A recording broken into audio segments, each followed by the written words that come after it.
First off, we would like to extend our deepest sympathies to the family and friends of the victim of this homicide, Timothy Minkley. Yesterday, at approximately 3:06 p.m., members of the Waukesha Police Department arrested the suspect responsible for this homicide. At this time, we're not releasing the name of the suspect.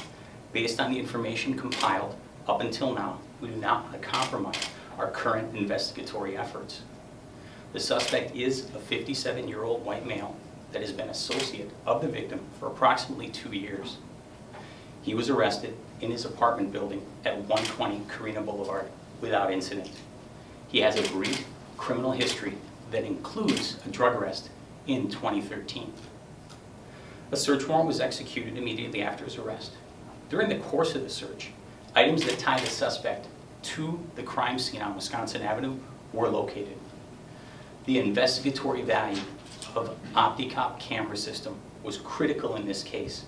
Investigators observed the suspect in the vicinity of the crime scene while viewing OptiCop footage. 2 items that were observed on OptiCop surveillance were located during the search warrant at the suspect's residence. During the investigation, we received information that the murder weapon was discarded in the area of the Fox River. We would like to thank the dive teams of the Waukesha Fire Department, the Waukesha County Sheriff's Department, and the Walworth County Sheriff's Department for their continued search efforts.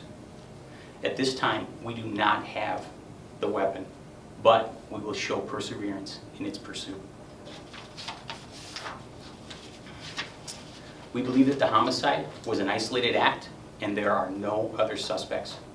We'd also like to thank the Waukesha County District Attorney's Office for assisting investigators during the course of this case. The mission of the Waukesha Police Department is a pledge to serve with integrity, honor, and courage. I believe that the investigators in this case have fulfilled that mission to the citizens of the city of Waukesha. At this time, I will make an attempt to answer some questions, but just so you know, this case is very dynamic right now. We still are working a lot with the information that's coming up, and the search warrant in the case is also sealed. So my ability to answer is going to be very limited, not based on knowledge, but based on the sensitivity of the case. Deputy Ship, can you talk about the manner of his death? How did he die? How did he die? Recently we released a press, I want to say our last press release discussed the fact that he had received head trauma. And based on the investigation up until this point, the initial information that we received from the medical examiner has been consistent with the evidence that we have found. Head trauma as in bludgeoned to death with something? We're not going to speak about that at this time. Those details are going to be shared later on when it comes to charging. So you're not talking about stabbing, nothing like that? Was there a robbery or is there another motive? It sounds as if this culminated with an argument. The homicide was a culmination of an argument. Can you talk about the weapon that you're looking for?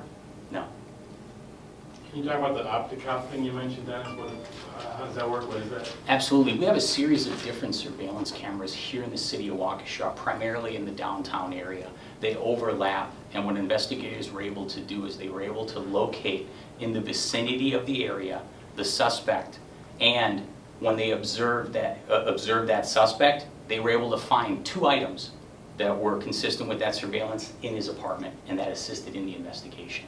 So can you explain more of what this OptiCop is? It's surveillance on different locations in the area, like a DOT camera, or what is an OptiCop? Yeah, it's the term that we use whenever we describe the surveillance camera system that we have here in the city of Waukesha. Currently we have several cameras positioned throughout the city, primarily in the downtown area. Those cameras feed directly into our communication systems center. What they're able to do then is they're able to monitor those cameras real time. They also record so we can use those for investigatory efforts. An example might be if we know that there's an altercation in an area downtown, we can take the cameras, we can direct them towards that area, zoom in, give the officers real-time information while they're responding, and also collect valuable video evidence while a crime is actually being observed. We can also take those items of evidence, that video recorded evidence, and we can use that later on. Say, for example, in this case, they were viewing footage from the time they believe the homicide had occurred, and that's where they're able to locate the suspect and observe those items. It's got to be exactly the type of thing you were hoping that these cameras would do when you got them, right? Absolutely. The citizens of the city of Waukesha definitely got their value for that system. Without the video, how much harder would this have been to solve, or can you speak to that? Was this the prime thing that made the connection for you? I think an easy way to talk about a case is to refer to it as almost being a puzzle. And a puzzle needs to be complete. And what OptiCop did is it gave us a piece of that puzzle. There are a series of other different pieces that have been found, physical items of evidence, testimonial evidence and witnesses and things along those lines. But you need all those pieces to get that complete picture in a puzzle. So in layman's terms, what did you see on the OptiCop? We saw the suspect, we saw him in the vicinity of the area, and confirmed things that he had on him at that visual observation. Those were also located on the crime scene, and that it assists in one of those pieces to the puzzle. Was there any reason to believe that the suspect was involved before he was seen on the OptiCop? It's a great question. We actually developed the suspect, and then after developing the suspect and getting a general profile of the person of interest, then what they were able to do when they looked at the OptiCop camera, it made it that much more, I guess, efficient, because they knew what they were looking for.